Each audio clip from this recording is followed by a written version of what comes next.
जय हिंद, good morning to all of you. चलिए तो हम आगे देखते हैं। कल हम त्वरण तक देखे थे। तो आज का टॉपिक हमारा ये है, देखिए स्पीड एंड वेलोसिटी। तो दो पॉइंट्स नोट कीजिएगा।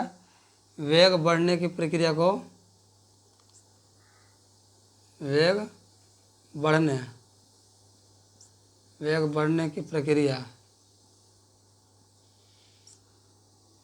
की प्रक्रिया को क्या बोलते हैं?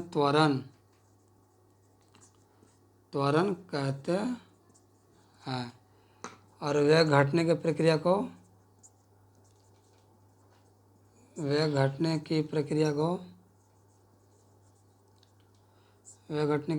क्या बोलते हैं? तो मंदन कहते हैं। जैसे देखिए, इनिशियल मेरा मान लीजिए कि ये 10 मीटर पर सेकंड था, ठीक, और फाइनल मेरा 5 हुआ। तब तो यहाँ पर त्वरण हो जाएगा फाइनल माइनस इनिशियल, यानी 5 माइनस 10। टाइम कुछ भी ले लीजिए, मान लीजिए 5 ले लीजिए, 5 सेकंड, ठीक। तो 5 माइनस 10/5 यानी -5/5, यानी कट के हो जाएगा -1। लेकिन मंदन को लिखने के लिए माइनस का प्रयोग नहीं करते हैं, इसलिए यहाँ पर एक ही आंसर हो जाएगा, 1 मीटर पर सेकंड स्क्वायर। समझे? मंदन को कभी भी लिखने के लिए माइनस साइन का प्रयोग नहीं करते हैं, क्योंकि रेलवे पिछले साल क्वेश्चन में पूछी थी, लेकिन वहाँ पर माइनस साइन का प्रयोग कर दिया था। लेकिन ऐसा नहीं है, आप लोग किसी भी बुक में देख लीजिएगा, मंदन को लिखने के लिए माइनस साइन का प्रयोग नहीं करते हैं। चलिए, यहाँ तक तो समझ गया। चलिए इसको हम कहते हैं, आगे देखिएगा। जैसे यहाँ पर, जैसे यहाँ से यहाँ तक है, ठीक है दोस्तों, यहाँ से यहाँ तक मेरा क्या है? पथ है। कोई भी चीज़ है, पथ है। जैसे ए हो गया, बी हो गया, सी हो गया, डी हो गया, ठीक। यहाँ से यहाँ तक चलने में हम 2 मीटर पर सेकंड के वेग चाल से चले। यहाँ भी 2 मीटर पर सेकंड के वेग चाल से चले। यहाँ भी 2 मीटर पर सेकंड से चले। यहाँ भी 2 मीटर पर सेकंड से चले। यहाँ टाइम लगा मान लीजिए 5 सेकंड। यहाँ मान लीजिए टाइम लगा 4 सेकंड। यहाँ मान लीजिए टाइम लगा 3 सेकंड। यहाँ मान लीजिए टाइम लगा 10 सेकंड, ठीक। तो चलिए हम बात करते हैं यहाँ पर एक्सीलरेशन यानी कि त्वरण की। तो यहाँ भी ये मान लीजिए कि ये है, इसके लिए तो इनिशियल हो जाएगा 0, ठीक।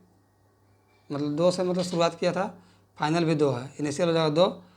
तो इनिशियल भी 2, फाइनल भी 2, टाइम का मान 5, यानी 0/5 = 0। यहाँ से यहाँ तो देख लिए, ठीक।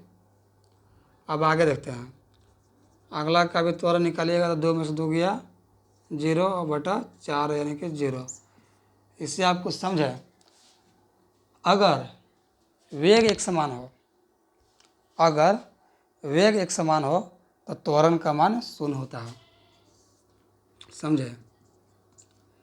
वेग समान होने पर त्वरण क्या आ जाएगा दोस्तों? 0 होगा।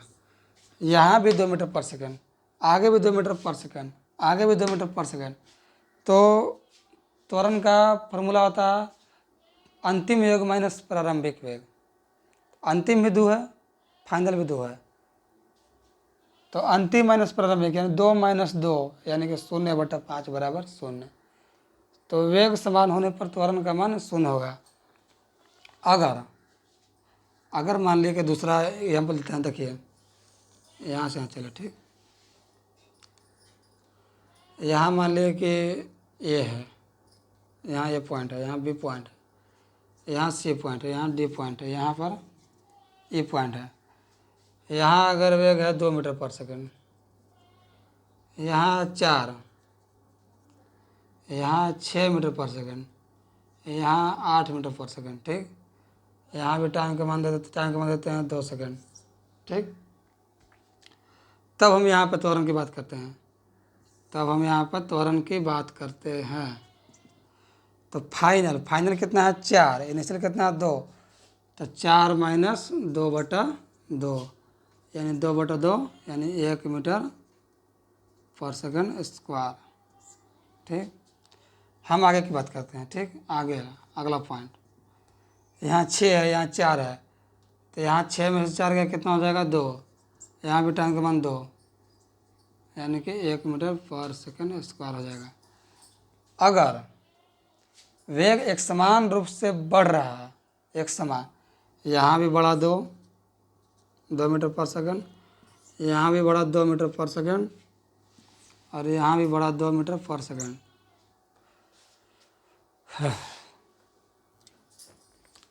चलिए, तो स्पेस नहीं था बोर्ड का इसलिए हम लिखा दिए। फिर से देखिए, ये पॉइंट ए हो गया, ये पॉइंट बी हो गया, ये सी हो गया, ये डी हो गया, ये हो गया। यहाँ 2 था, यहाँ 4 था, यहाँ 6 था, 8 था। मीटर पर सेकंड, मीटर पर सेकंड, मीटर पर सेकंड, मीटर पर सेकंड। टाइम का मान दे दिया 2 सेकंड। तो हम बात कर रहे थे कि अगर वेग एक समान रूप से बढ़ेगा, एक समान रूप से अगर वेग बढ़ेगा तो त्वरण का मान समान होगा। देखिएगा, पहला का त्वरण निकालते हैं। ठीक, एक्सेलरेशन निकालते हैं। यहाँ 4 है, यहाँ 2 है, 4 में से 2 गया 2, अपॉन टाइम का मान 2 यानी कि 1 मीटर पर सेकंड स्क्वायर। चलिए, फिर दूसरा का त्वरण निकालते हैं, दूसरा पॉइंट का। यहाँ 6 है, यहाँ 4, 6 में 4 गया 2, 2 बराबर 1, तो यहाँ भी 1 मीटर पर सेकंड स्क्वायर, यहाँ भी 1 मीटर पर सेकंड स्क्वायर। तो हम यहाँ से ये चीज़ बोल सकते हैं कि अगर वेग एक समान रूप से बढ़ेगा, एक समान रूप से बढ़ रहा है ना, यहाँ भी 2 बढ़ा। ठीक, देखिए यहाँ भी 2 बढ़ा, यहाँ भी 2 बढ़ा, यहाँ भी 2 बढ़ा। तो अगर वेग एक समान रूप से बढ़ेगा तो त्वरण का मान समान होगा।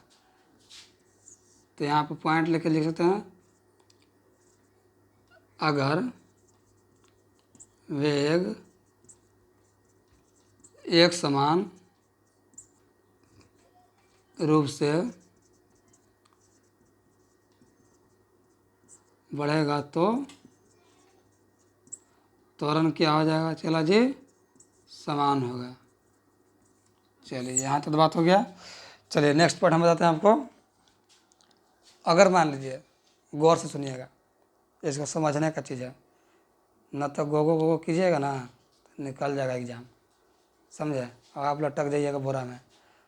ध्यान से देखिए, जैसे इसको हम फेंक रहे हैं। ठीक, इसको हम फेंकें तो इसको ऊपर जाने में जितना टाइम लगेगा उतना ही टाइम नीचे आने लगता है। जितना इसको ऊपर बिगने में, जितना इसको ऊपर जाने में टाइम लगा उतना ही टाइम इसको नीचे आने लगता है। तो एक पॉइंट और लिख लीजिएगा कि नीचे से ऊपर, नीचे से ऊपर, नीचे से ऊपर या ऊपर से नीचे फेंकने पर समय समान होता है, समय समान होता है। समय ऐसी भर्ती रहती है जो किसी का सापेक्ष नहीं होता है, किसी के सापेक्ष नहीं चलेगा। आप यही रह जाइएगा लेकिन समय चल रहा है, समझे। तो ये चीज़ हम क्यों लिखवा रहे हैं, इसका हम आगे यूज बताएंगे, क्योंकि इसका यूज चला जाए न्यूमेरिकल में। न्यूमेरिकल में इसका बहुत यूज है। नीचे से ऊपर या ऊपर से नीचे फेंकने पर समय का मान क्या होता है, समान होता है। तो चलिए, आज के लिए हम इतना ही रखते हैं। फिर नेक्स्ट वीडियो में हम बताएंगे आगे का टॉपिक। जय हिंद।